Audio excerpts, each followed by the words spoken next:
All my relations come, every nation come, all my relations under the sun, we are one.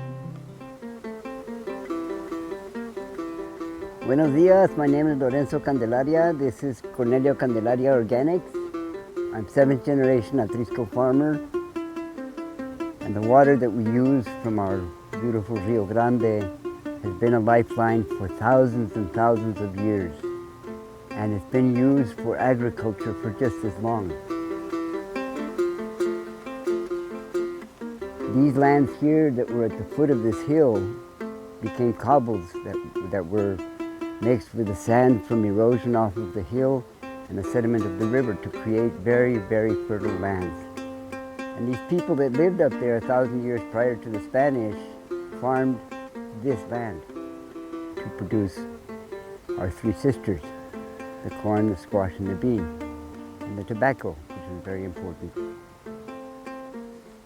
Mother Earth has been providing sustenance for humankind for that length of time, makes this soil sacred.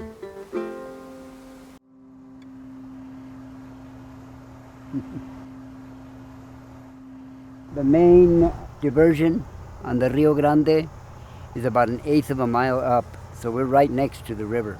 And I think there are 4 major arteries. This is the westernmost one. This is the Arenal Acequia. When I was growing up, all of this infrastructure here that you see was all earthen dam. And we had to pull up the beams to raise the water and lower the water. So it was very manual and very hard work. You know, it was tough labor. Now we have solar panels that open and close the gates, and all we got to do is push a button. It's not that easy, but these ditches, what they do is they deliver water to our fields, you know, and it's a system that works totally on gravity. It has no pumps. And that technology was brought here by the Spanish via the Moors. They occupied Spain for 500 years. They established schools called Almuñas, a place of relaxation and experimentation. And by that means, these people learned to bring agricultural goods, agricultural methods, agricultural technologies. And 500 years ago, the Spanish brought it here. And it's still in use today in basically the same form.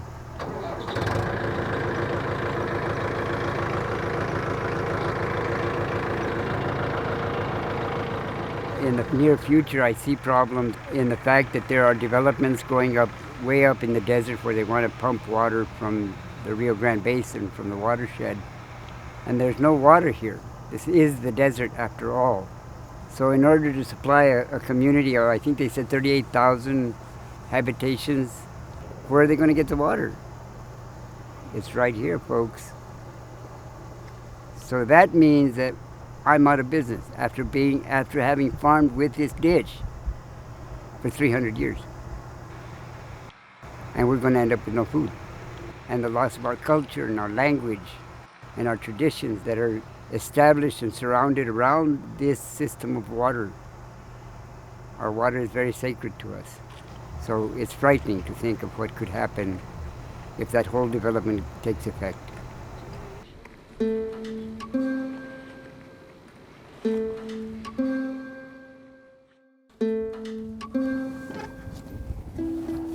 Hi, my name is Anita Amstutz, and I started a nonprofit called Think Like a Bee in 2015. Have you ever eaten these? Taste it.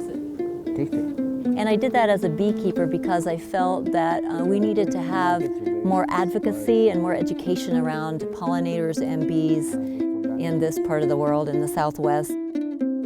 1 year after all of our bees had crashed, we were really disheartened. And that spring, Lorenzo noticed that there were bees coming in out of one of those old broken down hives. For us, that was a sign that the bees will continue here.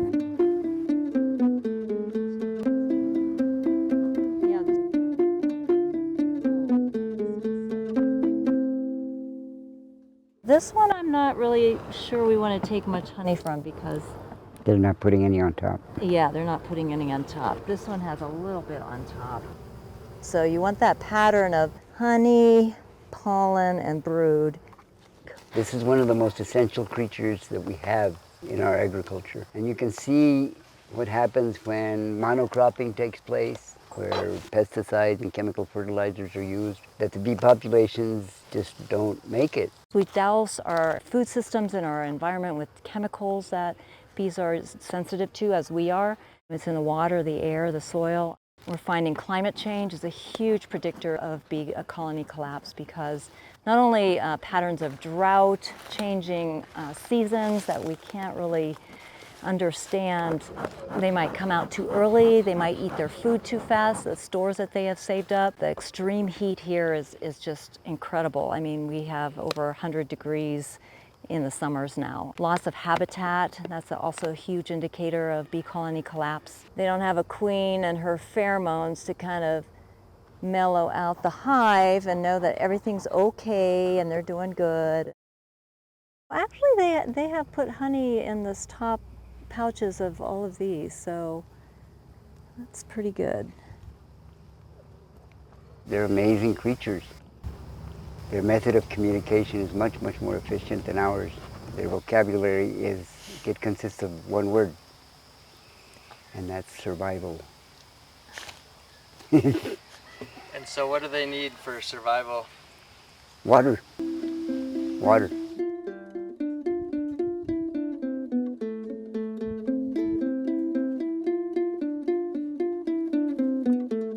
The Rio Grande watershed is very rich in terms of habitat for all pollinators and all creatures and all farmers who live along the Rio Grande and use this watershed.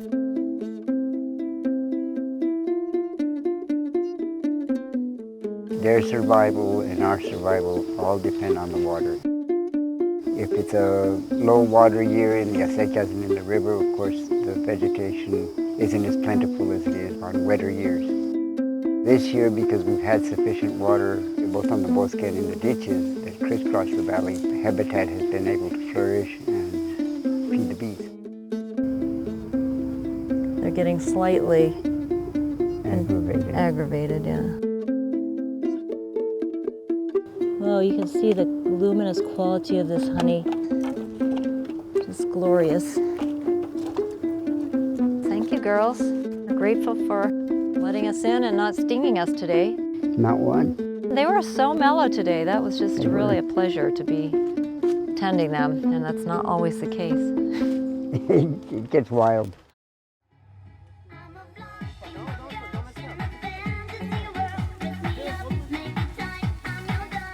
We're at Cornelio Candelaria Organics with Don Lorenzo Candelaria and Doña Dora Pasillas.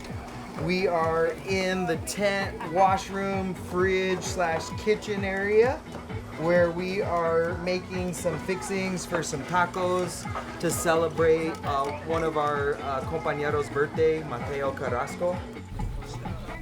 I've been facilitating young people working at this farm for the last 7 years or so.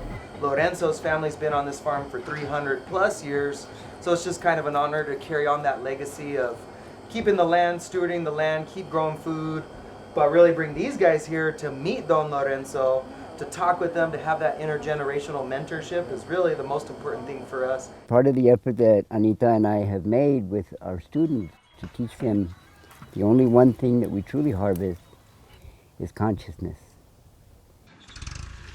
It's not a school, it's not an institution. It's a way to communicate to children, and that is by respecting the Mother Earth, the water that we're made of, and the effort of working with the living creatures like the bee or the plant is all part of what Mother Earth transmits to us as energy. Your energy, your life energy, is the same life energy that we have. It's just as alive as you are. And when you interact with it, when you touch it, when you groom it, there's an energy exchange. El poder de la Madre Tierra puede ser transferido a nuestros cuerpos para sanarnos. the older generations, our indigenous people, and our Chicano communities that have been growing food here for hundreds and hundreds of years with the acequias and with the community. We got to get back to it because honestly, those things were taken away from us. And so that's what we're really trying to do in the next couple years. Try to solidify this farm as a historical, traditional agroecology center or a learning center.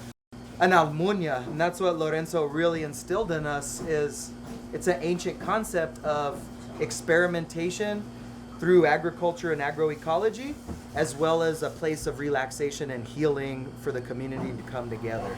Siéntala, sienta la energía. Oh, yes, you're beautiful. I wasn't born on this farm. I was born on my grandmother's ranch. And my parents had returned from Oakland after my father was discharged from the service. That was during the Dust Bowl period of time where people were migrating through Albuquerque. And when they got here, this house was abandoned, so people squatted in it and left it in ruins. The house was not habitable, and my mother was pregnant with me. She went down to stay with my grandmother. Her pregnancy only lasted 7 months, and this was out in the middle of nowhere. It was 200 miles from nothing. The only amenities that my grandmother had on that farm were her horno de adobe and the windmill for water. Later on in life, I had an opportunity to speak with her about that experience. And she told me the love, the honor, the respect, and the duty that you have to your mother is the same as you should have for your Mother Earth, because it was from both wombs that I drew you into the light.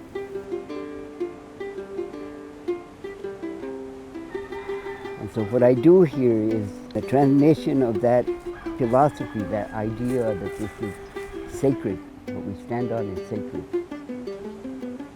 My very, very first contact with music was the water. How it registered in my mind and how it had cadence and rhythm. And so the earliest memories that I have of music are on the acequia. And the acequia is still a major part of my life, which is fascinating to me because of my age, that I've been doing this for this length of time and still enjoying it and still hearing the music in the water and still feeling the energy in the earth and tasting the goodness of what it produces. So I'm a very happy man at this stage in life because I've always done what I want to do, and I'm very happy doing it.